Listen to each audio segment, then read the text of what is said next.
Cat. Wait, action. And scene. That's it. Hello everyone, Graham here and Carl, and we're here to tell you a little bit more about our brand new Madeira and Mezcal releases that have just hit the markets in early 2025. So, Madeira first, shall we? Yeah, sure. Really happy to revisit this. Actually, for those of you who've been following us for some time, this Madeira is a sequel release. The very first Madeira we did came out in October 2022, so it was one of our first non-bourbon and sherry releases. And that time it was entirely unpeated spirit. But for the sequel, we have got peated Madeira and unpeated Madeira for the first time. So we've got a really rich combo there. Madeira itself, we should probably explain, is a fortified wine. It's not too far away from a sherry sort of style of wine. It's made on the island of Madeira, the Portuguese island off the coast of Africa. And traditionally, it is very floral, very rich, extremely underappreciated, a little bit like sherry. It's very good value. And in terms of what it does to the whiskey, I think a little shorthand way of thinking about it is, in my opinion, it brings a little sort of floral perfume with a sherry style of interaction there, but maybe not so heavy on the spirit. And so far, you know, this is, I'm speaking to you in March 2025. It's arrived in some countries around the world, and happily it seems to be going down very well so far. Yeah, I think Madeira just lends, the cool thing for me, in addition to that floral thing and kind of how it works with our whiskey, is it's a different sort of fruit character than we would normally get from bourbon and sherry. And I think that's some of the most fun when we have these slightly unusual types of cask finishes, seeing how that changes the sorts of fruits that you get on the nose and on the palate. Madeira has that really nice, rich red fruit character for me. Yeah. Tart raspberry. There's a tartness too to I think good Madeira casks. Yeah, as Graham said, both peated and unpeated. It's about 40% peated. So yeah, kind of back in line with our partially peated, kind of more typical vibe. Yeah, I think another thing to touch on when looking at these amazing dunnage warehouses is how long this actually takes to happen, right? And I think that's kind of a really interesting aspect of Scotch whiskey in general. You know, when you're comparing, what's the temperature today? 5 degrees, not exactly balmy out there on the Ardnamurchan Peninsula. But what it does mean is that, this Madeira, I think it was 26 months, just over 2 years, right, on the finish. And you still have Ardnamurchan spirit shining through, despite a fairly lengthy finish. Yeah, we're pretty obsessed with that, right? Yeah. With like balance. I always talk about balance when I'm presenting our drams around the world, and we want our distillery character, the distillate from this Western Highland Peninsula where we're based, to be the core flavour of everything that we release. The wood is there to have its impact and to take it in certain directions, but part of our job as a blending team and part of what we're doing in these warehouses, aside from filming these videos, is the really important work of getting into these casks, getting samples out, and basically always monitoring what stage they're at. And as you say, it's quite a slow process, but for us, it's about pulling the samples out and vatting them together at the right time when you've got this little peak of Ardnamurchan spirit, but backed up and kind of made more complex with the wood interaction that we've got and the types of wood that we're using as well. So actually the Madeira here that we're about to taste through, lovely natural colour. Of course, every dram that we bottle and release here is naturally coloured, non-chill filtered. We're aiming for right across the range, from the moment that our spirit comes off the stills, a really oily texture, something that I talk about all the time. And whatever the final product is, that's a key strand, key part of our DNA that runs right through, is this viscous texture. Simply put, smell and taste is linked to memory, and a longer palate, more duration, perhaps makes, as we're trying to develop this DNA, this kind of fundamental aspect of what we're creating year in and year out. We want people to remember when they have a dram of Ardnamurchan, right? And hopefully they can link that up, in 10, 15 years, maybe we have an identifiable distillery character, and then we're in good shape at that point, right? That's what we want. So with the Madeira there, we've got, to be more technical about it, it's been finished. And often when we go away from bourbon and sherry, we're finishing our whiskies in these cask types. And of course, when we're saying Madeira, sherry, bourbon, we really should be saying ex-Madeira, ex-bourbon. These are what lived in the casks before we filled them with our new mixed spirit. So actually, when we buy these new barrel types, be it Madeira or Sauternes or rum or some other things here that you won't have even tried yet, first of all, we don't necessarily know what they're going to do to our whiskey. We have a calculated idea, of course, but they're also quite hot when they're fresh wood. So we want to maybe start the whiskey off, usually in bourbon for a few years, and then put it into these other cask types for usually at least a year. In this case, as you said, over 2 years of finishing in the Madeira. That gives us two things. It firstly gives us the idea of if it's working and how quickly, and pragmatically, is this a route that we want to follow? And also, it's balance. It's that balance word again. So this will tell you quite quickly if it's going to work, but it won't overwhelm the spirit. It won't dominate the spirit. But yeah, for me, the best thing about this new batch of Madeira is actually how Moorish it is, and how, despite it having a rich palate, and there is sweetness from the Madeira, I would say on the whole, as with most of our whiskey, it trends dry. And that dryness on the palate, that salinity, I think leads you to want to take another sip. Mm-hmm. And I really love that about this. I think that's a trait that a lot of people wouldn't associate with, a big Madeira cask. But in this instance, I really feel that it does have that quality myself. I totally agree. But yeah, 52%, it's a nice natural strength. It carries the spirit forward. It can handle some water as well without falling apart, for sure. And yeah, a lot of delicate spice aromas there, nice dry kind of peppery quality, I would say even. Yeah. And then this lingering background perfume, and actually something we find underneath a lot of our spirit, a real background note, is this kind of nearly menthol, eucalyptus-y kind of thing. Mm-hmm. It's got that brightness about it as well. So that really ideally ties together in quite a complex dram. It's relatively young, of course. This is 6 and 7 year old spirit. And yeah, it's an interesting dram. I'm really delighted with how it's come together. I think it shows the Ardnamurchan spirit off exactly as we hoped it would. Yeah. And I hope you guys enjoy it if you manage to grab a bottle. Look at this wonderful West Coast vista. I can see blue sky, clouds, muddy puddles, and it's absolutely tipping it down here. Yeah, we're trying our best to see if this rain might slow down a little bit before we tell you about our next dram. At least we can take shelter in such a fine dunnage warehouse like this. That's right.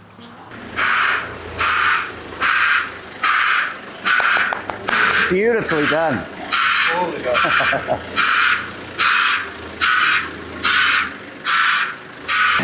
That is a heavy boy, isn't it? Go on, Carl, give us a hand. This weedy sales guy is struggling. Turns out that liquid is quite heavy. Is that all right? Should it be more centered? It could be, but... You're just enjoying this.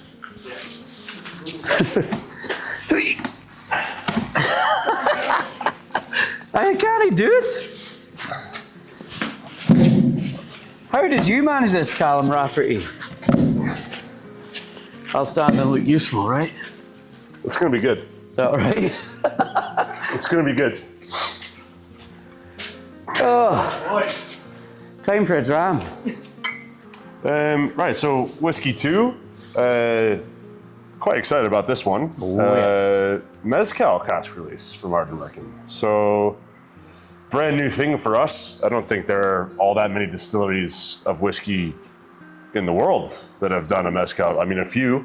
Mm-hmm. Kilhoman comes to mind, but rather unusual. And I guess that's actually a good time to talk about why that's unusual, or one of the main reasons, which is to say that most mezcal really isn't matured in anything. Mm-hmm. It's typically a clear spirit. And there are a lot of people in Mexico who are quite upset at the reality that there are producers aging mezcal in oak.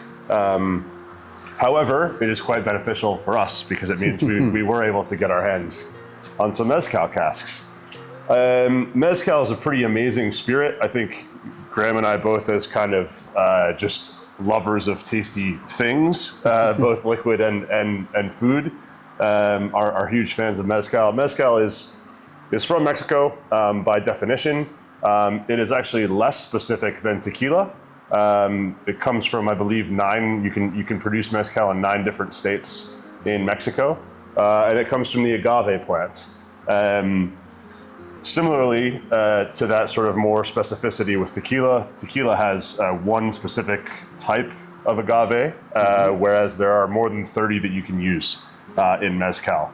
The cool part about that is that it's a tremendously, truly craft spirit still. There are single families, single men and women on the hills of the mountains of the countryside in Mexico, making the mezcal spirit the way it's been made for decades and decades and decades. Very rudimentary technology. It's a pretty amazing process. Yeah, a lot of people will say that mezcal is smoky, and I won't say you're wrong, but I think earthy is the thing that we like to trend towards there. Mm-hmm. They're roasting the agave plants in these often underground pits, and that's what contributes this earthy character. And I think the most important thing that I like to say about comparing mezcal to whiskey is where the maturation is happening, right? So in whiskey, the maturation is happening right here, right, in the warehouses. With any agave spirit, you're waiting for the agave to grow, right? And that is what is providing a lot of the complexity, the flavor, the nuance of the spirit is in the age. If you see these plants, I mean, I was very lucky to go to Oaxaca the start of last year, I suppose. Yeah. Just over a year ago. And just Carl and Connell, not this guy. Graham, who's not at all jealous. Certainly wanted to go for many years, was not on that trip, unfortunately. Hey, it's something I have long since accepted, of course. Yeah, these plants are quite sizable. You don't really appreciate the scale of them until you're up close. And Graham's seen the photo of Connell and I, and there's a plant, a couple meters in diameter and yay high, right? Yeah, Absolutely enormous. Hugely heavy as well, right? Hugely heavy, yeah. And it takes 10, 12, sometimes many more years to get to that size. And so that's the sort of maturation in the mezcal world, as opposed to, as we said, typically it's not aged. Yeah. So this vatting here that we've ended up with is only 20 casks. So it's a relatively small batch. Just under 5,000 bottles for the whole world here. A bit like the Madeira, started off in bourbon for the first few years. All 2017 distillate, I believe. Yeah. And then finished in the mezcal for over 18 months, which is a decent amount of time as well. So we wanted, the mezcal, for those of you who've not tried it, Carl's right on when he says it's earthy, but it's got a nice green kind of vegetal character often. It's very herbaceous, it's very clean, it's a very pure spirit. Mm-hmm. So it was very interesting really early on sampling these casks in the warehouse. Even after 3, 4, 5 months, there was a really instant interaction happening. This mezcal character was already being imported into the spirit. Yeah. And peated spirit, 100% peated spirit in this one, right? Yeah, this is our kind of base peated 30 parts per million Highland peat. Yeah, we should probably remind ourselves of exactly what all those beautiful earthy vegetal vibes are, right? That's right, for sure. If you'd be so kind. But perhaps some of you have heard this from us, but it bears repeating, I think. When we are putting these whiskeys together, the way that we do it is by where we think the whiskey sits best, right? So when we come up with what we think is a viable vatting of, in this instance, 20 casks, we try it from natural cask strength down to usually, 46 would be the absolute lowest we would go. Normally we're trying at natural cask strength and then 55 and then 50 and potentially lower depending on what the expression is going to be. Yeah. And we're bottling based on where where we think it is nosing and tasting best. We really, really liked it more at the slightly punchier strength of 55%. Yep. And especially because this is a small batch, we ended up with fewer than 5,000 bottles. Yeah, it'd be nice to have 6,000, right? Absolutely. But it's absolutely beautiful liquid. We're really, really pleased with the result. Yeah, I really, genuinely, I'm very excited to share this with the world. It's going to be hitting the shelves relatively soon. This is literally the first open bottle in the world, so we're very lucky to be sampling it. But, on the nose, you immediately get this agave, this mezcal character. It's very earthy.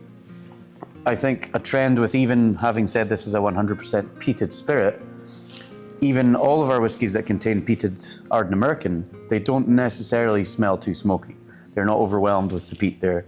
Usually when you taste it, the peat's there and it starts to develop a lot more on the palate. But having a nose of it, it's not that apparent that it's super smoky. It's just gentle, well integrated peat there.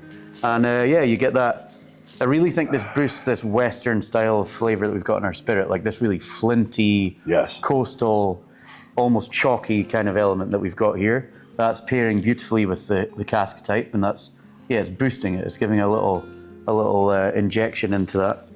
Just so fortunate that that coastal peated character of our distillate really did end up dovetailing, I guess, really nicely with that earthy vegetal aspect of the mezcal. But it gets quite creamy. It's quite, it's got certainly almost a tropical edge to it. It's nice, and it's really reminding me of like Granny Smith apples and green bananas, maybe even like plantains if we want to get quite specific about it. It's got this green, grassy, herbaceous character that you might expect to happen, but it's interesting to see that it does happen, when we put them together. So the key thing for me is it doesn't taste like mezcal and Ardnamurchan. They're joining together and they're making something a little bit more than the sum of the parts, right? It's not just Ardnamurchan with some mezcal poured into it. It's this whole new thing. Yeah. And it's, honestly, I'm enjoying that a lot, to be fair. It's it really is a fun one. Really honestly, if I was feeling a little bit sacrilegious, this would make a pretty delicious martini, I think. Absolutely. With some olive brine in there, or maybe a sort of Gibson style drink with like a pickled onion in there or something. There'd be a lot of ways to take this if you wanted to have some fun with it too. I'm ready. Yeah. Well, let's note that idea for later on, I think. Yeah, like we'll a few hours from now, potentially. We'll maybe report back to you soon on if that works or not. But really happy with it. It'll be shipping around the world any day now. We've been busy doing the allocations and the behind the scenes work of communicating it with our importers and our customers in the UK. Of course, we'll always send plenty to the distillery. So if you're ever able to come out west, you will always find a good selection of our drams here. It's not the easiest place to drive to. So we want to make sure you're rewarded for your long journey with plenty of things to take home with you. Really excited to have it out. It should retail around £70 on the shelf in the UK.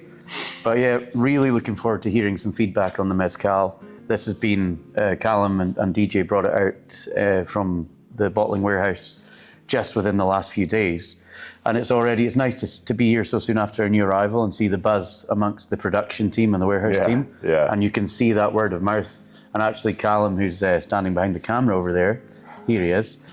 He is often driving or walking around the area with these prized possessions before they've arrived at the distillery. And I know you're under a lot of pressure sometimes to say, here, come over here and give me a dram of that.